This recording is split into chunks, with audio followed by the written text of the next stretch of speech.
Pernah tak anda kenal seseorang yang seolah-olah magnet?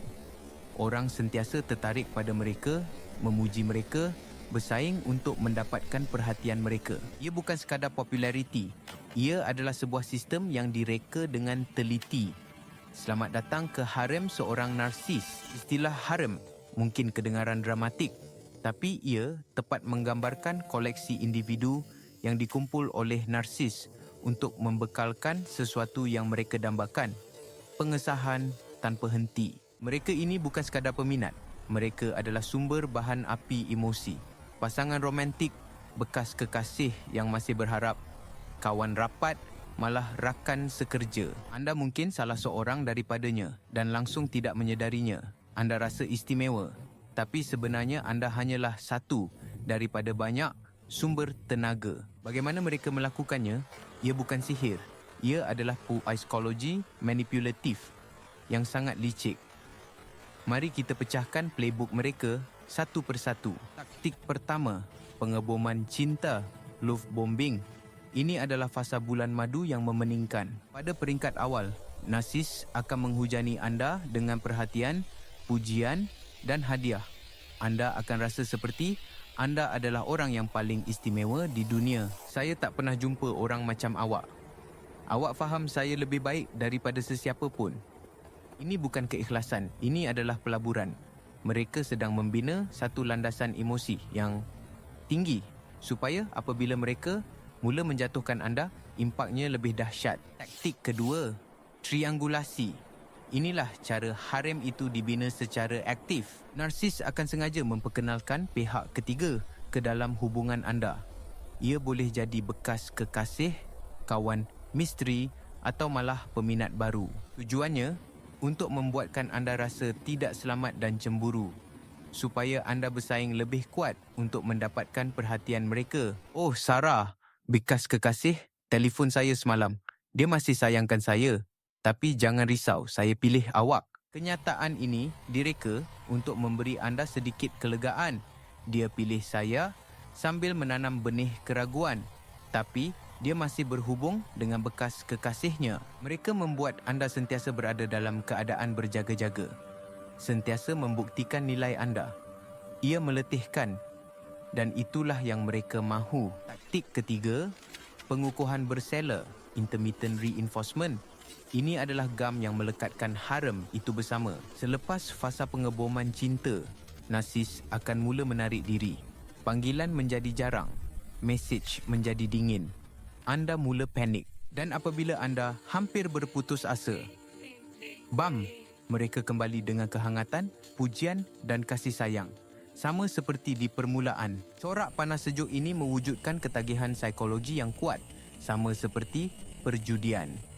Anda terus bermain, mengharapkan kemenangan besar seterusnya walaupun anda lebih banyak kalah. Setiap ahli harem diletakkan pada jadual pengukuhan yang berbeza.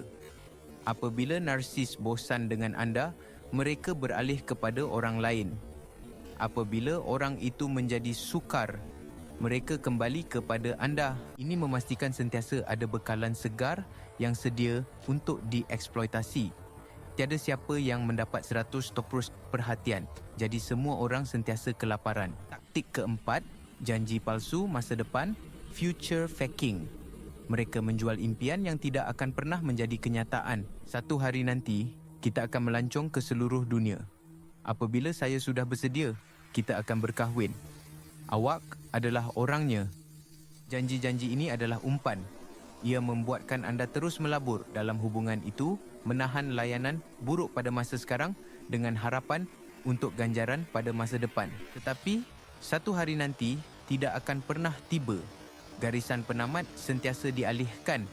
Ia adalah cara untuk memastikan anda terikat tanpa perlu memberikan komitmen sebenar. Jadi, mengapa orang terperangkap? Mengapa kita tidak nampak red flags ini? Pertama, disonansi kognitif. Otak kita tidak suka percanggahan. Sukar untuk menerima bahawa orang yang membuat kita rasa begitu hebat pada mulanya juga adalah orang yang menyakiti kita. Jadi kita membuat alasan. Dia cuma stres. Dia tak sengaja.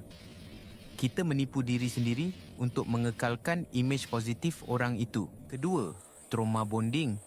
Kitaran penderaan dan kebaikan yang tidak menentu, panas sejuk, mewujudkan ikatan emosi yang sangat kuat dan tidak sihat, sama seperti Stockholm Syndrome. Anda menjadi ketagih pada lonjakan emosi apabila mereka kembali menjadi baik dan ia membuatkan anda lupa semua kesakitan yang mereka sebabkan. Baiklah, cukup dengan teori. Anda kenal pasti corak ini dalam hidup anda. Apa yang perlu anda buat sekarang? Langkah pertama, terima realiti tanpa alasan. Berhenti mewajarkan tingkah laku mereka. Panggil ia dengan namanya manipulasi. Tuliskan insiden-insiden itu. Apabila anda melihat corak itu dalam tulisan hitam putih, lebih sukar untuk menafikannya. Langkah kedua, putuskan hubungan, no contact. Ini adalah cara yang paling berkesan, tetapi juga yang paling sukar. Sekat nombor mereka, media sosial, apa sahaja. Beri diri anda ruang untuk detox daripada pengaruh mereka. Setiap interaksi, walaupun negatif, adalah bahan api untuk mereka. Jika no contact tidak mungkin, contohnya, jika anda bekerja bersama atau mempunyai anak, gunakan kaedah batu kelabu, grey rock. Jadilah membosankan seperti batu. Jawab soalan dengan jawapan satu perkataan. Jangan tunjukkan emosi. Jangan berkongsi maklumat peribadi. Narsis akan bosan kerana mereka tidak mendapat reaksi emosi daripada anda. Langkah ketiga, fokus semula pada diri sendiri. Anda telah menghabiskan begitu banyak tenaga untuk mereka. Sekarang, salurkan tenaga itu kembali kepada diri anda. Sambung semula dengan hobi lama.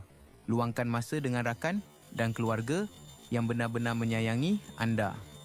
Belajar untuk mengesahkan nilai diri anda sendiri, bukan mencarinya daripada orang lain. Langkah keempat, berwaspada dengan hoovering. Apabila narsis sedar mereka kehilangan sumber bekalan, mereka akan cuba menyedut anda kembali. Tiba-tiba, mereka akan menghantar mesej, "Saya rindu awak," atau "Saya dah berubah," atau mereka akan mencipta krisis untuk mendapatkan simpati anda. Ingat, ini bukan keinsafan. Ini adalah manipulasi. Mereka tidak merindui anda. Mereka merindui apa yang anda berikan kepada mereka. Melepaskan diri daripada harem narsis adalah satu perjalanan. Akan ada hari-hari di mana anda meragui keputusan anda. Akan ada rasa bersalah dan rindu. Tetapi di seberang sana ada kebebasan, ada ketenangan, ada peluang untuk membina hubungan yang sihat, yang berdasarkan rasa hormat dan keikhlasan, bukan manipulasi dan persaingan. Anda bukan sekadar watak sampingan dalam drama orang lain. Anda adalah watak utama dalam hidup anda sendiri. Ambil kembali kuasa anda. Tinggalkan pentas itu. Biarkan mereka mencari penonton baru.